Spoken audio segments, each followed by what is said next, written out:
so the smallest fish find safety in numbers.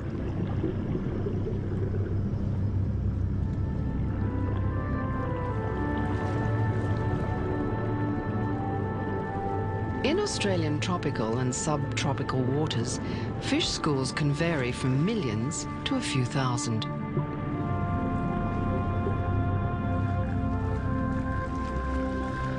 Regardless of the scale, the result is awesome.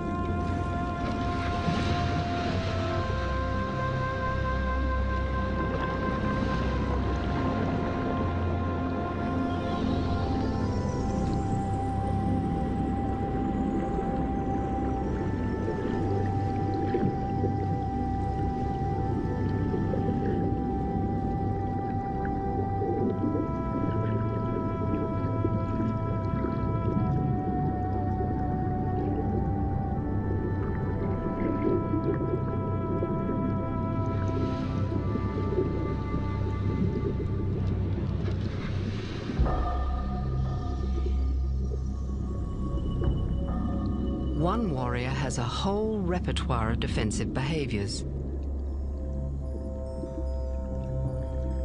The reef octopus has mistakenly stumbled into the lair of the moray eel. In response to being evicted, the octopus fires a blinding shot of ink and escapes by jet propulsion. But the danger is not over just yet. A carpet shark is on the prowl.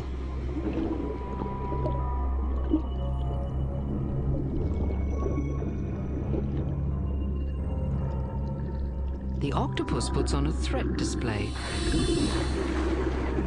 spreading itself out to appear larger than it really is.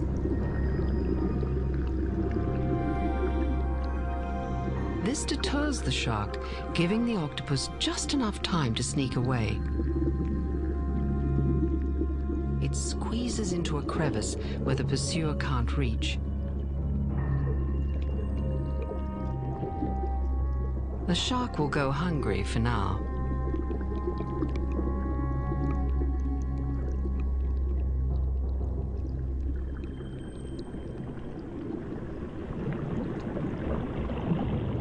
The Great Barrier Reef hosts over 1,500 species of fish. Many, like the barramundi cod and the harlequin tuskfish, wear striking colours. For some, such as the black pufferfish and the stars and stripes toadfish, vivid colours and patterns are a sign to predators that they're poisonous. Nudibranchs have taken this approach to the extreme. They come in every warning colour imaginable.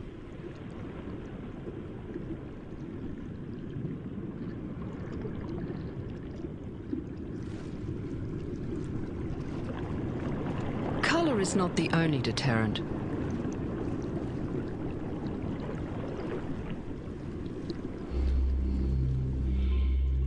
The flamboyant-looking lionfish advertises the fact that he is venomous by splaying his fan-like fins.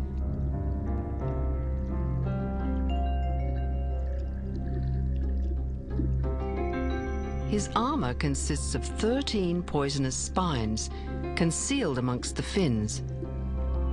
This little pufferfish is flirting with danger.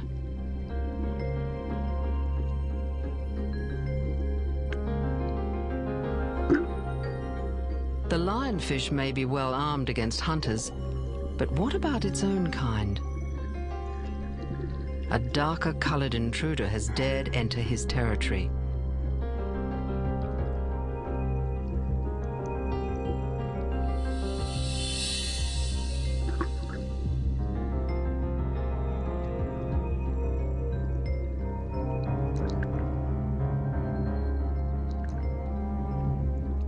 The lighter-coloured defender decides it's time to act. The invader lunges and attempts to stab his opponent. The warriors jostle as each tries to get into a position to spear the other.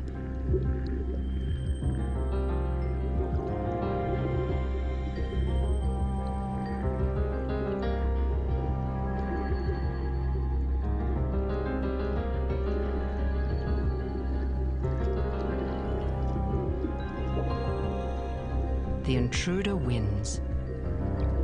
The loser relinquishes his territory and retreats to find a new home.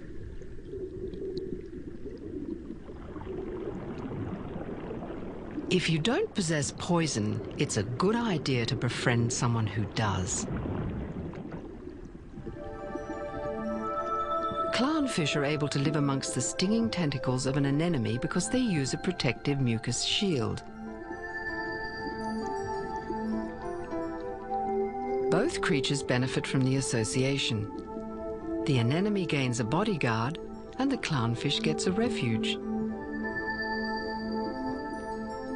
If a potential predator approaches, the clownfish dives for cover.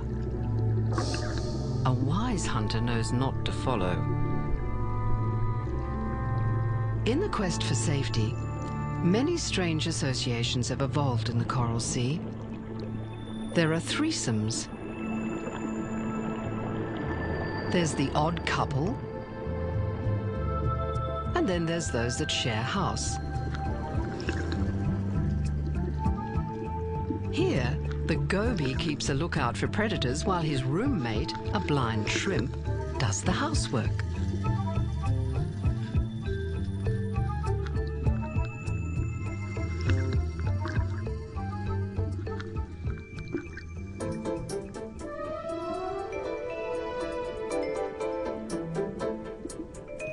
One of the most remarkable associations in Australian tropical waters involves this little fellow.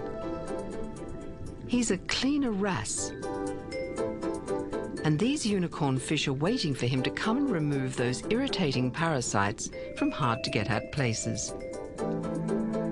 That's all very well, but who wants to approach a predator 10 times your size and risk getting eaten? So a communication system has evolved.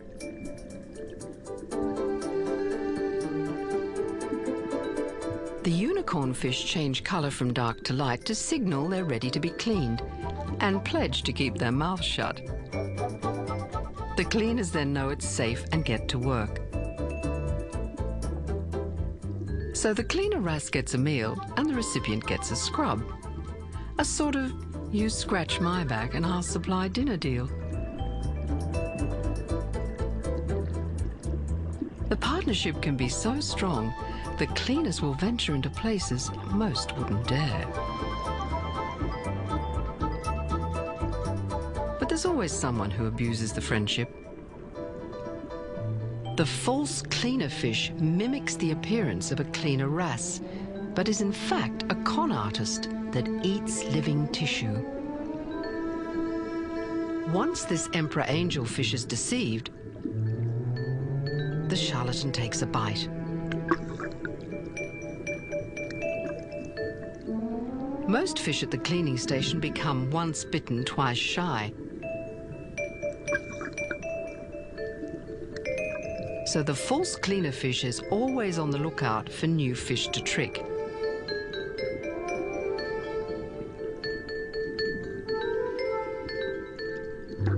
It's a risky way to make a living.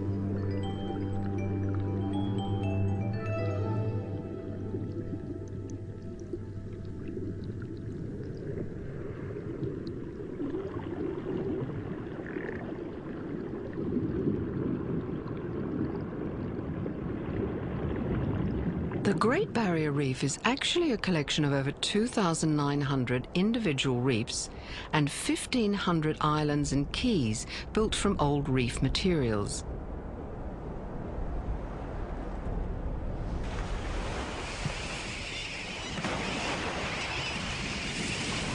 These are a haven for tropical seabirds and turtles and are ideal nesting sites.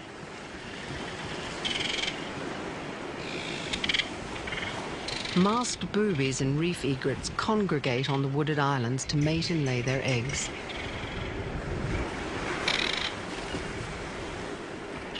Nesting material, something in short supply on the reef, also draws them.